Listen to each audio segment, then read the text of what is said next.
नमस्कार, मी भाग्यश्री पाठक। मार्केट आणि मी हा सोप्या मराठीतून शेअर मार्केट समजावून सांगण्याचा माझा एक उपक्रम आहे। थोडंसं टॅरिफ वॉर जे चाललं आहे त्याच्यामध्ये ढिलाई होत चालली आहे, त्यामुळे टेन्शन काहीसं कमी होत आहे। पण रिझल्ट जरी चांगले आले तरी पुढचा गायडन्स तेवढा चांगला मिळत नाही आहे, कारण अनिश्चितता सगळीकडे आहे। त्यामुळे कंपन्या तरी पुढच्या गायडन्सबद्दल काही सांगू शकत नाही आहेत आणि म्हणून रिझल्ट चांगला आला तरी शेअर वाढेल याची काही शक्यता नाही। चीन अमेरिकेच्या काही मालावर रिटॅलिएटरी टॅरिफ लावणार नाही असं चीन सरकारने सांगितलं आहे। या टॅरिफमुळे 10 मिलियन जॉब गेले असते। कन्झ्युमर कॉन्फिडन्स लोएस्टवर आला आहे। मे 2020ला 86 होता, तो आता 7.9 कमी झाला आहे। ट्रेझरी ईल्ड 4.17वर आला आहे, म्हणजेच बॉन्ड ईल्ड पूर्वी ते 4.23 होतं। जनरल मोटर्सचा शेअर पडला आहे। UPSचा शेअर वाढला, कारण त्यांनी सांगितलं की 20,000 पोझिशन आम्ही कमी करणार आहे। ॲमेझॉनचा व्यापार कमी होतो आहे। हनीवेलचा शेअर वाढला 4.2%। स्पॉटिफायचा शेअर कमी झाला 8.4%, कारण त्यांचं ऑपरेटिंग प्रॉफिट कमी झालं। अमेरिका आणि चायना यांच्यातलं ट्रेड टेन्शन कमी झालं, त्यामुळे सोन्याचा भावही कमी होतो आहे।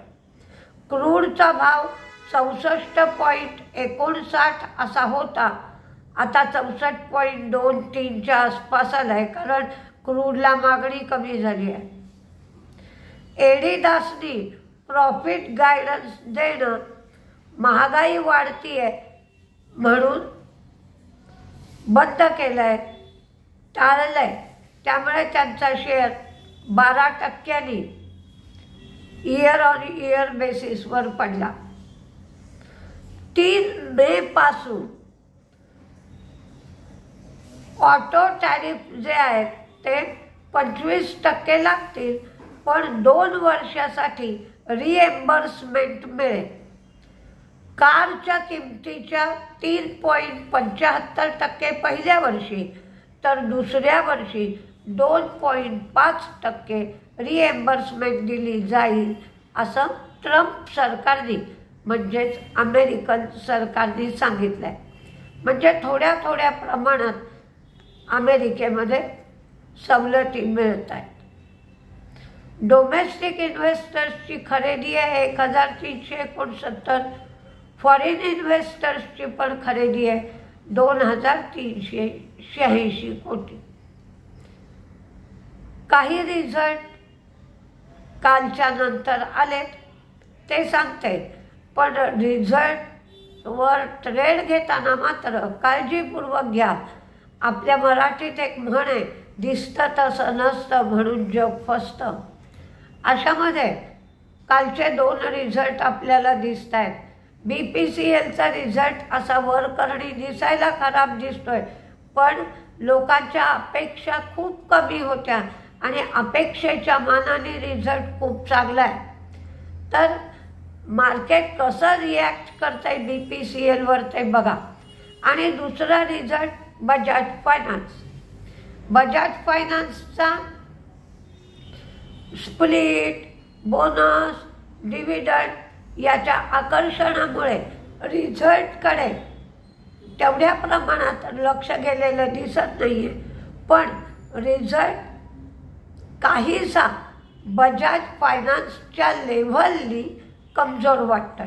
म्हणजे मी तुम्हाला त्या दिवशी संध्याकाळच्या व्हिडिओत म्हटलं होतं की एखाद्या मुलाला नेहमी 95-96% मार्क मिळतात, तर त्याला 90-91% मार्क मिळाले की सगळ्यांना कमी मार्क मिळाले असं वाटू लागतं.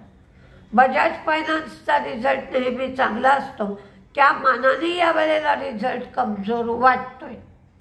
तर मार्केट कमजोर रिझल्टला रिॲक्ट करताय की स्प्लिट, बोनस आणि डिव्हिडंड याला रिॲक्ट करताय, किंवा या स्प्लिट, डिव्हिडंड, बोनस याला तुफानी रिॲक्ट न करता काही अंशी रिॲक्ट करताय. म्हणजे लिमिटेड रिॲक्शन येते, ते पाहावं लागेल. त्यामुळे एकदम तुम्ही, आणि डिव्हिडंडची रेकॉर्ड डेट 9 मे आहे. डिव्हिडंड 26 मे पर्यंत दिला जाणार आहे आणि बाकीच्या प्रत्येकाच्या रेकॉर्ड डेट पुढे पुढे अजून आल्या नाही आहेत. त्या रेकॉर्ड डेट येतील त्याप्रमाणे रेकॉर्ड डेटच्या आधी शेअर वाढेल. तर तुम्हाला ज्या वेळेला कमी किमतीला घेता येईल त्यावेळेला सुद्धा एक संधी उपलब्ध असेल. रिझल्ट बघा, CIE ऑटोमोटिव्हचा रिझल्ट कमजोर आहे. विशाल मेगा मार्टचा रिझल्ट चांगला आहे. बजाज फिन्सर्वचं प्रॉफिट रेव्हेन्यू वाढलाय, 1 रुपया डिव्हिडंड आहे. सिॲटचा रिझल्ट कमजोर आहे, प्रॉफिट कमी झालंय, रेव्हेन्यू वाढलाय, मार्जिन कमी झालंय. सिॲटनी 30 रुपये डिव्हिडंड दिलाय. UTI AMC त्यांचा रेव्हेन्यू कमी झालाय, प्रॉफिट पण कमी झालाय. प्राज इंडस्ट्रीचा पण रिझल्ट कमजोर आहे. बजाज फिन्सर्वला लाईफ इन्शुरन्समधून प्रीमियम मिळाला, तो वाढलाय, पण जनरल इन्शुरन्समधला प्रीमियम कमी झालाय. वाढलेला प्रीमियमही 13%, कमी झालेलाही 13%.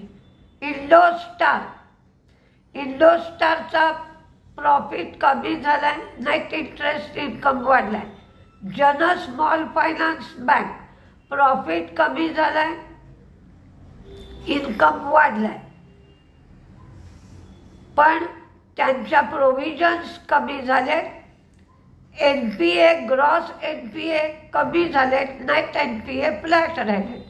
शॉपर स्टॉक प्रॉफिट कमी झालाय, रेव्हेन्यू मार्जिन वाढलाय. 5 स्टार बिझनेस फायनान्स यांचं प्रॉफिट, रेव्हेन्यू दोन्हीही वाढलं असलं तरी NPA वाढले, ग्रॉसही NPA वाढले, नेट NPA पण वाढले. IndusInd bank MD CEO Sumant Kathpalia याने राजीनामा दिलाय. स्टेट बँक ऑफ इंडिया 3 मे रोजी QIP किंवा FPO करून इक्विटी वाढवणार आहे.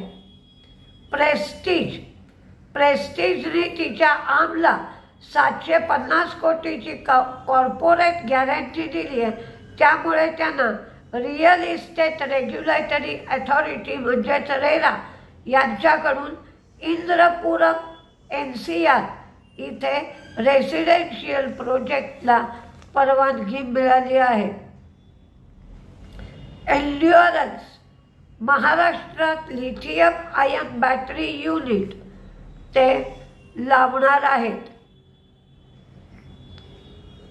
प्राज इंडस्ट्रीचा रिझल्ट तुम्हाला सांगितला कमजोर आलाय, पण त्यांनी 6 रुपये डिव्हिडंड दिलाय. ॲलेम्बिकच्या पानेलाव युनिटसाठी EIR मिळालाय US FDA कडून.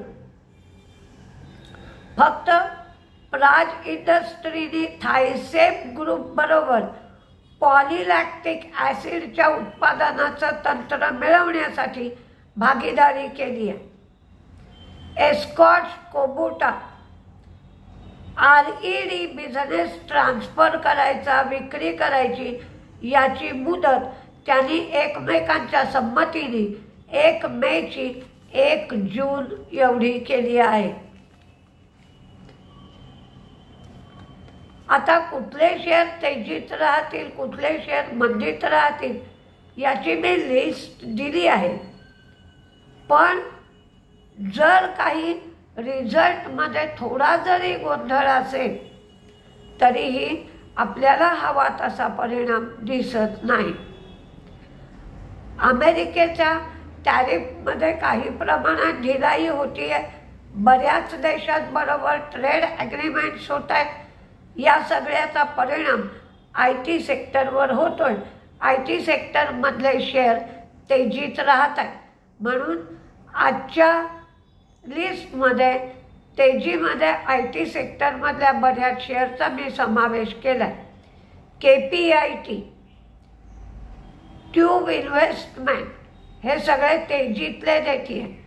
KPIT technology, Tube investment, Punjab Sindh bank, Bombay stock exchange, BEL, Vishal mega mart, Infosys, Trent, Bajaj finance, state bank of India, DV's lab, Ambuja cement, federal bank, Indus tower, BPCL, GMR airport, engineers India limited, LTI Mindtree, TCS, persistent,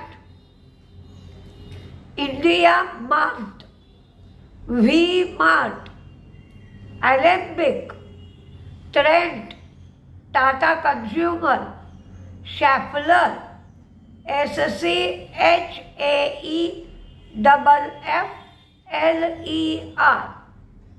Prestige, Mphasis आणि bank of Baroda. तर मंदीमध्ये IndusInd bank, CEAT आणि Praj industry. तरी पण बघूया काय काय होत आहे. उलटसुलट तर रोज होतच असतं, कारण मार्केटची काही लाडकी बाळं पण असतात. त्यामुळे थोडासा शेअर पडला की त्या शेअरमध्ये खरेदी होते.